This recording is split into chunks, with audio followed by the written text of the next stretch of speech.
team of 4 investigative reporters for the New York Times report that the government has retrieved more than 300 classified documents from Donald Trump's Florida home in 3 different retrievals from Mar-a-Lago, including the 3rd and final retrieval, which was executed by the FBI with a search warrant issued by a judge who said today that he issued that search warrant because he found, quote, probable cause that evidence of multiple federal crimes would be found at the premises.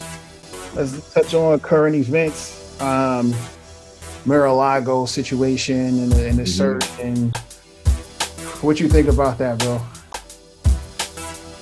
Well, once again, it just, you kind of don't want to give him attention by even talking about him. Right. It's such he's such, a major issue right now in the media. It has so much influence, it's kind of hard not to talk about him. But once again, Republicans are coming to the rescue of Donald Trump no matter what he does. I never seen such a cult-like mentality.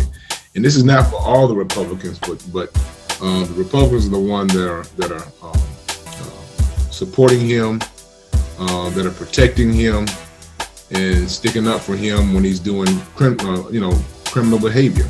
And that's basically what we saw. What we saw with this raid by the FBI in Mar-a-Lago. It was evident that they've given him several opportunities to give up those documents. Several opportunities. And still, for many Republicans who are trying to protect him, that's still not enough. They want to court him. They want to walk on eggshells, make excuses to why he still has those secret documents. A lot of those are secret documents, and we know some of the ramifications of keeping those documents in his home in an unsecured place. It's just and so Trump is on so many different avenues. He's in trouble, with New York, Atlanta, and Georgia. I saw a chart today that kind of I pretty much knew that this was the case for the most part, but they were talking about some of the top concerns of Americans, and the economy was no longer the first one at the top, but it was that America seemed to be divided. I think that was the number one, 21%, going in the wrong direction. I think it was. But the highest difference between Democrats and Republicans was the issue on immigration. That was the highest difference. You had 2% of Democrats thought it was a major issue. You had 30% of Republicans who thought that immigration was a major issue. So this goes along with Trump's behavior, what he's saying. I think a lot of I think these one issue voters, that particular issue with immigration is what they kind of latch on to, and Trump speaks to that. He talks about putting up walls, closing the border, and it's the changing demographics, as we talked about once again, that in the fear that American is changing. It's no longer going to be white. They're losing power, and so all of that goes hand in hand. So that's a major issue, and that's one of the reasons. That's, to me, the major reason why Republicans vote for Donald Trump. Let me expound on what you're saying a little bit and pick off exactly from where you're leading off. I definitely agree with you. I think that Republicans probably make up about 35 to 40% of the population in this country. And I think they know that, and they also know that they cannot win races unless they suppress votes. Definitely immigration, immigrants turn into voters once they become citizens. Hopefully they turn into voters. Many of them do. And that also tends to change the power balance in this country between the two parties and their two-party system, which that's a whole nother topic right there, that we only have two parties. But immigrants definitely changes the dynamics of elections. And so, Yes. and then, yes, of course, you have the whole, white folks' fear of becoming a minority in the country. And so all this is fear-based campaigning that he undergoes, and a lot of the other Republicans undergo as well. They don't have any policies other than to maintain power. Yeah. That is it. All the other policies that they put out there, in my opinion, are red herrings, such as you hear the gentleman DeSantis, the governor of Florida, Yeah. who wants to basically, it's hard for me to even describe what this guy is trying to do. Even some teachers are pushing back, saying this sounds more like indoctrination. We talk about creationalism. I think that's one of their big things, and they want to make it seem like slavery wasn't as bad here as it was in the rest of the world. And it's ridiculous what they're trying to do. The late Justice Scalia and his ideology in terms of just minimizing the effects of slavery and the imbalance and unfairness in the justice system as it pertains to Black and brown people, and maximizing the good Christian faith to the degree that it's almost cult-like, and it's unrealistic. These folks unfortunately don't have a grip on the real world.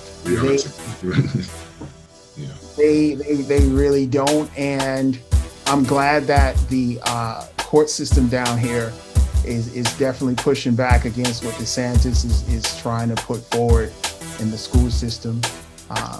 We're watching that for further developments, and we'll report on that later on in shows at a later date. But it's bananas out there, man. And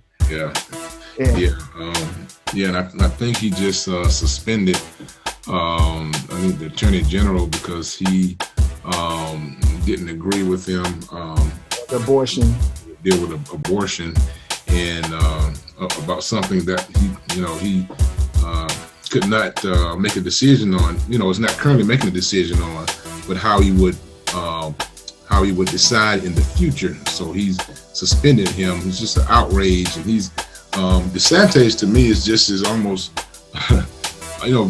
almost as dangerous as Trump is. I think Trump is just somebody who's a wild, crazy man. DeSantis is just someone who appears to be a little bit more civil.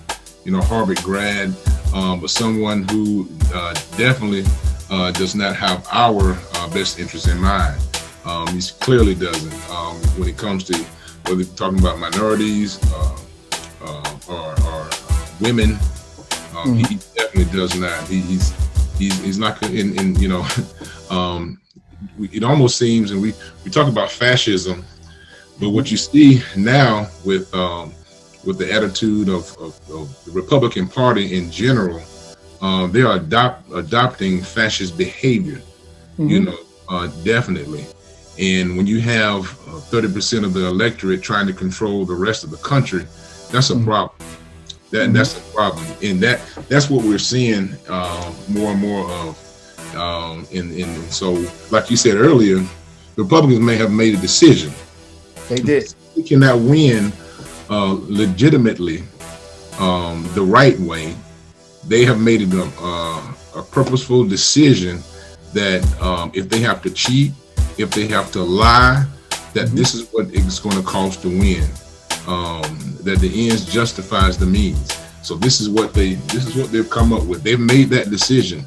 So and it's a sad state where we at here in this country, where we can't even come together and agree on simple facts. Simple facts we can't even agree on, and that's where we at. All because there's one party who wants to win by any means necessary, whether it means changing the voting system, states, whether they're turning them back 50 or so years, just whatever it means, that they're gonna try to they want to win, and they're gonna do it any means necessary. I understand the desperation. If somebody told you that, you guys can keep racing, but this is the only way you're going to win, like I said, I definitely understand the desperation. I don't agree with it, obviously, but Right. people have to vote, man. I mean, because the country's, I feel like right now the country's at a crossroads. The country is going to need to decide what its identity is to the world as well as to itself. Right now, 30 to 35% of the country doing whatever it takes to stay in power is not going to work. Aside from the politics of it all, right? This whole thing about stoking violence, and I don't know how or why the United States government is allowing that to persist. If it was any other activist, Black Lives Matter, if it was any other group of people inspiring violence, the DOJ would be on top of that. And maybe they are on top of that. We just don't know. I hope that they are. Yeah. But if there was any other group of people, the Black Panther Party, whoever, Yeah. and from back in the 60s, I mean the 70s, if it was them. Right.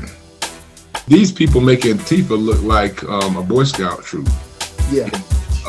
Literally, the threats that we see, what we saw on January 6th, the threats that we see to leaders and officials all across this country, the threats that we see to regular people who volunteer their time during the voting season, posters and people who dedicate their time to do that are being threatened. Their lives are being threatened. People showing up at their doors, and just let's just be honest. These are not, and I'm not. This is not a racist statement, but these are not Black people that are doing this. These are mostly white people. Now, whether you call them far right wingers, or people who consider themselves middle of the road. This is happening in this country right now, that no longer do we cherish what's right in this country, what's just in this country. Right now, it's about what I want, and I'm gonna threaten you if I don't get what I want. Threaten to kill you, and this is something that's being permitted by the Republicans, by the senators and Congress, men and women, specifically Republicans, who are gaslighting these idiots. I'm going to say that these people who are on the far right, when people are threatened and their jobs are threatened, and they don't want to come, and I think 1 out of 4 posters are no longer, and as they said in Georgia, no longer will have resigned and said they won't come back. And so this is where we're at. It's a divide in this country. It's tearing this country up. I think that Democrats seem like we're real weak when it comes to addressing these issues. Department of Justice, I thought the FBI director should have came out more forceful than he did the other day, last week, when it came to these threats. He should have been like, we're going to find you, we're going to hunt you down. This kind of attitude they should have had. It almost seemed like they were trying to just, they were backpedaling. So, we're in a sad state right now. And I think that we're heading toward, I think, Sean, to be honest, I think we're heading toward some type of confrontation that's not going to be pretty. I just think I'm not pessimistic about the future, but I'm being a realist when it comes to what I see going on right now in America. Well, if you backtrack to January 6th, right? All those armed officers. I mean, the only thing that made sense to me was no one wanted scenes of blood in those hallways of Congress. No one wanted those images out there. It's one thing to have the rioters, they have no proof. They're going to do what they're going to do. It's one thing to have images of that out there, but to have what would have equated to a massacre, no one wanted images of blood wiping down the halls, wiping blood down off the walls in the hallways of Congress. No one wanted those images. The feces. That is the only reason that I could think of why all these armed guards did not start shooting a whole lot more than they did. Salute to all Capitol Police on 1/6 that made the ultimate sacrifice. Salute to the families and respect to those who did not make it. Salute to them for exercising an incredible amount of restraint and bravery.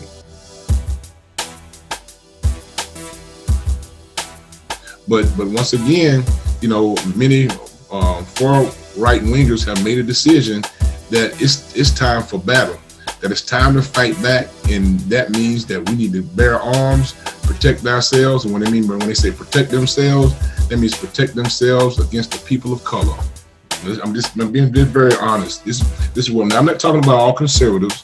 So I'm not talking about all Republicans, but this is where this far right, this radical group is coming from. It's the far right wing of the party, and the party is allowing that small group to control the whole platform of the Republican Party. Well, when we talk about immigration, we talk about the removal of voting rights. We talk about Trump, of course, and we talk about the power struggle between the two parties and the visceral reaction to anything that happens to their Lord and Savior Trump. This is all about white fear. There's no other term that I could think of. Sorry if anybody out there got offended, but it's based on white fear. And that Mr. 45 knows how to stoke people's fears. And the Republican Party have taken note to how to stir the pot, how to drive fear, and how to motivate people with fear in their hearts and minds to do whatever you tell them to do. Even no matter how irrational or unfair or unjust it is, they're down for it. And like you said, the country is heading towards likely more violence. I had the conversation with one of my good friends a lot when we discuss politics and where the country's heading. And from a Black perspective, what I would say is we've survived probably worse in this country. And we learned how to survive. We barely had the weapons to defend ourselves then. Barely. We had the numbers. We had the numbers, especially in these southern states. Mm-hmm. They had guns then, and they have guns now. Except now we've got more guns than we had before. Mm-hmm. We have way more guns than we had before. Now, I'm not suggesting a race war or a civil war. I'm talking about if you got to defend your family, you got to defend your family the best way you know how, regardless of what the climate is in this country. We survived the past and we can survive this. We got to be politically smart, and we got to be street smart. quite frankly. And we got to know where to be, know where to pool our resources, know when to rely on each other. Right. And we got to, all these reality shows that we talked about in the last show that compel us to not trust each other. We have to relearn how to trust each other, just like in the 60s, just as though our lives depended on it. Yeah. We can get through whatever is going to happen. We can get through it. I like that. I like that. And I do believe we can get through it without violence. I don't want violence. I know you don't want violence. None of us want violence. That's not what we're even talking about. But especially on our side of the coin. But something I think Black people and people of color in this country have made a decision that they're not going to just lay down. Right. They're not just going to take things lying down. You look at Fannie here and what's the last name? Fulton County District Attorney Fannie Willis. Yeah, and she's very aggressive Black woman. The woman in New York. So the New York Attorney General is Letitia James. And so this is a scary moment. It reminds me the way things are going and the way Trump seems to rally up his base. It reminds me of the early 1900s. Even after Reconstruction, they had some power, and then whites were able to get the power back through fear and intimidation with the rise of the Ku Klux Klan, and then you saw movies like The Birth of a Nation that really galvanized whites in America, and once they saw that movie, it was of course the movie where blacks were seen as a physical threat to white women, and they would rape white women, and so this movie kind of illustrated where what Black people were like, even though it was false and was untrue, it was inflammatory. This galvanized a lot of white people in this country, and also helped to galvanize the Ku Klux Klan. And so throughout history, we've always seen when whites are their power is threatened. Directly during Reconstruction, you saw a lot of Black people were able to hold office all across this country, governors and mayors and other political positions, senators, and shortly thereafter, because of the fear in this country that white people had against Black people, all of a sudden you saw all the gains that we made were all for naught. And so I kind of see, you see a lot of similarities when it comes to, all throughout history, you see where when Black people have made gains, there's been a power structure, from a white power structure, that's come behind it to try to snuff out those gains. And this is kind of what we see even right now, even today, under the present Republican Party. And I'm just going to say it right off the bat. I see a lot of Black people who, for whatever reason, would rather not vote because they think that neither system, the Democrats or the Republicans, neither party addresses their needs directly. But there is a sharp difference between these parties. We don't get everything we need or want in the Democratic Party, but voting does make a difference. Especially when you're looking at somebody like in Georgia, a Raphael Warnock versus a what's this other clown? I can't remember his name. Herschel Walker, who is very close to being almost illiterate, and I hate to say that, but should not be holding that seat at all, and has a very checkered past. But this is where we are once again.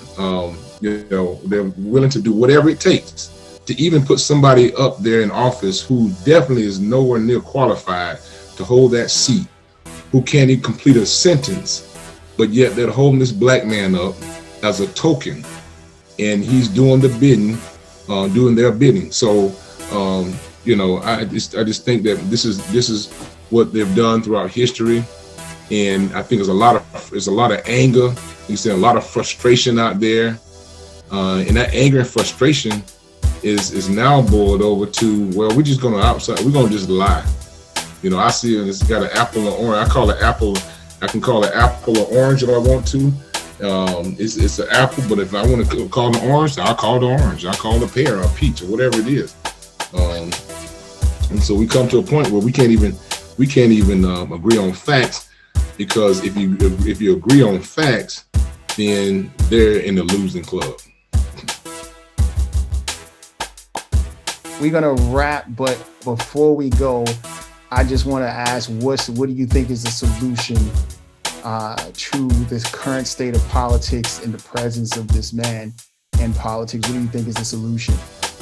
Well, you know, I have to say, you know, that we can't, you know, I talked about this some time ago, but we can't fight fire with fire when it comes to people who obviously lie and will support criminal behavior and are not truthful, who are not civil, who don't contain ethics and morals. I think that we need to continue to keep those things. I think the optimist will say that truth will win at the end, you know, and truth will win. So I don't think that we need to get down in the gutter with them, but I think that we need to do everything we can to make sure that we continue to, and I'm just to be honest, to continue to go and vote, and tell other people to vote, to vote a lot of the elected officials out of office and in office, those who you see that have your best interests in mind. So I think that's part of, I think that to me is to continue to keep fighting the good fight and not giving up on what we consider as a moral fight. You know, I'm not trying to go back and look at MLK, have my criticism of some things that he did, but for the most part, you know, that's how Martin Luther King was able to get legislation. But I think that we have to continue to and I mentioned, we talked about this last week, we have to continue to keep educating ourselves, number one, on the issues. And I think we need to be more educated about what's going on politically as a people, and have more media outlets that help to share that information too as well. But there's no just a concrete solution to what we see here going on today. But you know, I just encourage people to vote, to keep voting, and keep up the good fight. I would say there's definitely a concrete solution. You're absolutely right. You know, people do have to vote. Certain black folks, not all, but a lot of black folks, they're talking about, well, does my vote count? This, that, and the third. And I think that if you're already engaged, not just before an election, but all the time, if not most of the time, you're not going to be asking the question of, well, why should I vote? And does my vote count? You need to vote in your local elections. You need to vote in the federal and state elections as well. You need to keep abreast of what's going on, because what's going to happen is the same thing that happened when Trump first got into office. A lot of us didn't vote the way we were supposed to. And we see what the last 6 years have been.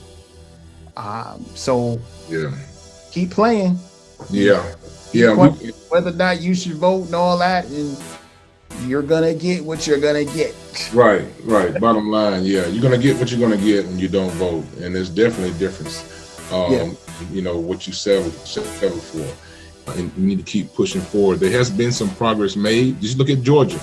You know, Georgia was turned blue, been red for many years. But it turned blue because of blacks here in Georgia decided to come out and vote.